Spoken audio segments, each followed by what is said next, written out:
مساء الخير. النهاردة هنعمل عيش الفينو بمكونات بسيطة جدا تطلع لك نتيجة حلوة قوي. أول حاجة معايا دي كوباية مية دافية، هضيف عليها نص معلقة سكر، وهضيف عليها نص معلقة خميرة فورية. باخد كده نص المعلقة وهبدأ أدوبهم كده كويس، واسيب الخميرة تتفاعل بعد ما دوبتهم كويس. نص كيلو من الدقيق، هضيف ربع معلقة ملح، معلقة سكر، بقلبهم كده كويس في الدقيق. بعد كده هضيف معلقتين زيت بس، دي المعلقة الأولى ودي المعلقة التانية. أنا بقولك جربي بجد، الطريقة دي هتعجبك جدا ومش مكلفة خالص، وهتطلع لك عيش فينو رهيب زي بتاع المخابز بالظبط.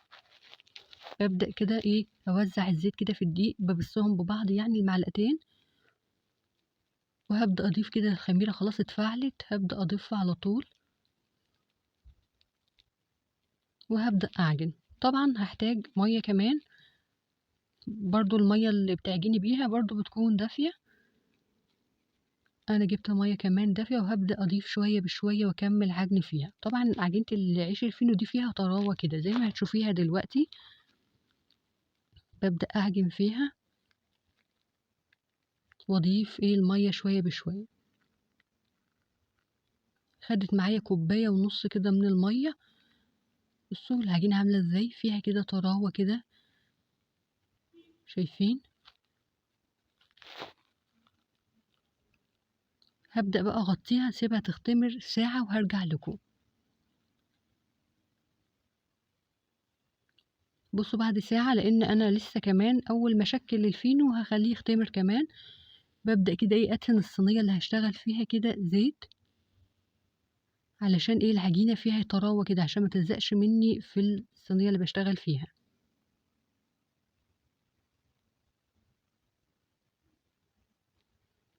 بفضيها كده،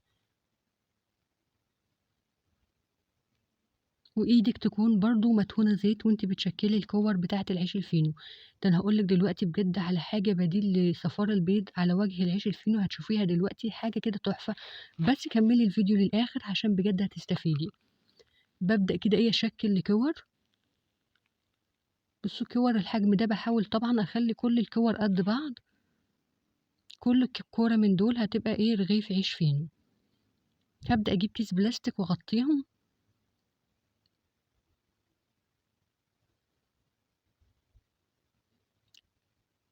ولو العجينة لزقت في ايدك بتدهني ايدك زيت وتقطع كده الكور.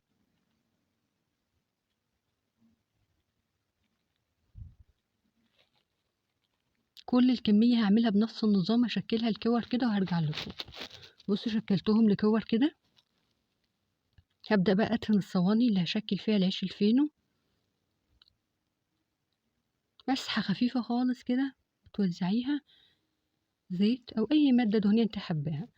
ببدأ كده اجيب اول واحدة قطعتها. بصوا بقى التشكيل في منتهى السهولة. بصوا من غير نشابة ولا اي حاجة. بصوا بايدك كده الاتنين، بايدك الاتنين كده خلاص كده، بقلبها على الظهر التاني. بصوا هظبط بس عشان تشوفوا. وهبدأ بقى، بصوا اشكلها على طول لرغيف الفينو. طبعا احنا عارفين تشكيل العيش الفينو سهل خالص. بصوا بتلفيها كده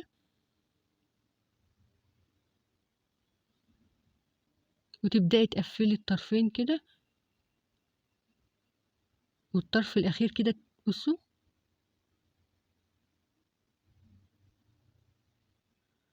يعني مفيش اسهل من كده. بقفل كده وعلى طول في الصينية المدهونة ببدأ اضيف رغيف العيش الفينو بتاعك. بصوا تشكيل سهل خالص، عجينة في منتهى كده السلاسة في ايدك، حلو قوي. وببدأ اضيفها كده في الصينية وبغطيها برضو علشان هسيبها تختمر في الصواني. برضو بجيب من اول من اللي قطعته الاول، وبايدك الاتنين كده تشكيل بجد سهل خالص، كمية حلوة أوي، بجد يعني كمية حلوة خالص من نُص كيلو من الدقيق.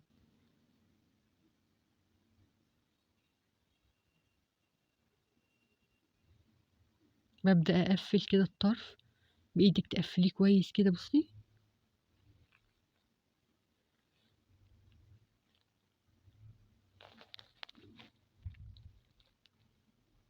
وهابدأ برضه إيه أضيفه في الصينية، طبعًا باسيب مسافة علشان هيختمر دلوقتي، فلازم إيه أسيب مسافة حلوة علشان لمّا يختمر ما يلزقوش في بعض. بُصّوا،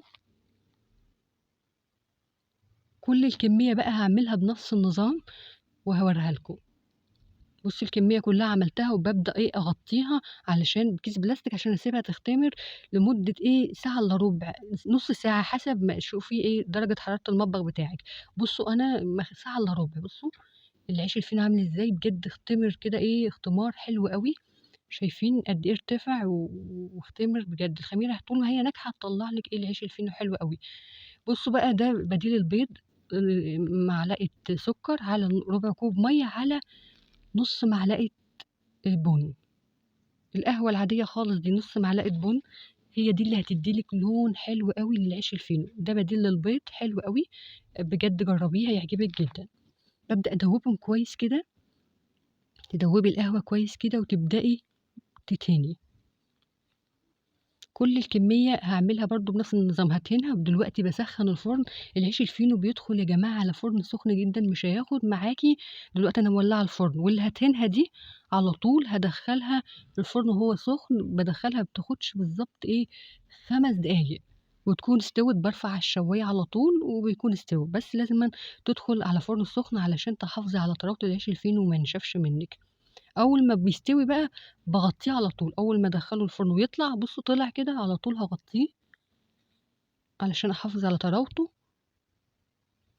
بجد بيطلع تحفة، بيطلع حلو خالص، وبُصّي يا تغطّيه يا بَخّة مَيّة بس علشان تحافظي على طراوته، شايفين الطراوة بتاعته عامل إزاي؟